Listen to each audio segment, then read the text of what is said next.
Comme Zemmour.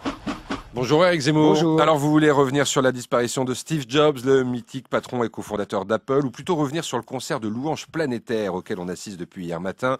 Obama, Sarkozy, Medvedev, le monde entier réagit. Même Ban Ki-moon, cette nuit, le patron de l'ONU, y est allé de son hommage en saluant un homme différent des autres. Commentaire Eric. Et oui, chaque époque a son panthéon, les grands hommes à la patrie reconnaissante. Voltaire et Rousseau y iront dès la Révolution. En 1840, c'est le cercueil de Napoléon que la France reçoit en grande pompe aux Invalides. À la fin du 19e siècle, ce sont les obsèques nationales pour Victor Hugo.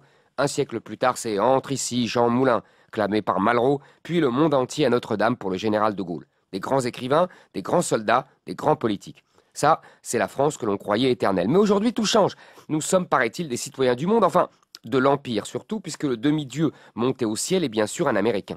C'est devant des boutiques qu'on dépose des fleurs et des bougies, c'est un patron qu'on embaume comme un pharaon, les bandelettes de l'éternité sont médiatiques et la presse de gauche joue les grands prêtres en extase. Mais pas n'importe quel patron. Un patron en jean qui a tout inventé dans son garage, encore étudiant.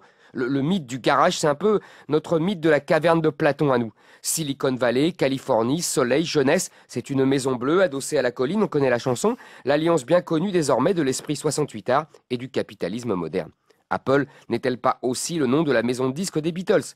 Un patron décontracté, cool, qui ne s'embarrasse pas de l'uniforme corseté de ses lointains prédécesseurs, costume 3 pièces et grosse bedaine de bourgeois. Mais, sous son uniforme moderne, jean, t-shirt, basket, Steve Jobs n'était pas un tendre. Il savait imposer et s'imposer, récupérer et rentabiliser les inventions des autres, écraser les concurrents par tous les moyens, licencier aussi sans état d'âme, comme ses lointains prédécesseurs à montre à gousset.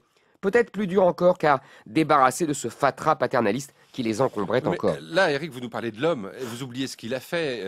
Il a inventé la souris, l'univers Mac, l'iPod, l'iPhone, son petit dernier, l'iPad. Et oui, Steve Jobs avait le génie de créer des produits dont on n'avait pas besoin et dont on ne pouvait plus se passer. De rendre obsolètes ses propres créations par de nouveaux produits.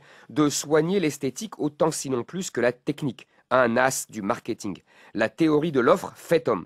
Un des grands condottières de la mondialisation aussi, qui utilisa à merveille les possibilités conjointes de la fin des frontières et de l'Internet, faisant fabriquer ces plaquettes magiques par des myriades de petits Chinois industrieux et miséreux dans les usines géantes que le Taïwanais Foxconn avait installées en Chine continentale.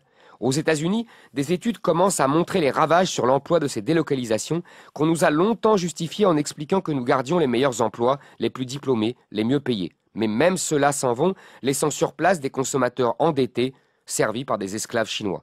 Comme Bill Gates, l'autre grand condottière de Microsoft, plus puissant que les États, plus riche que les nababs, qui s'est retiré à temps pour faire la charité d'une partie de sa fortune, puisqu'on ne le contraignait plus à payer l'impôt, Steve Jobs a eu la chance de mourir en pleine gloire, révéré par les médias comme un bienfaiteur de l'humanité.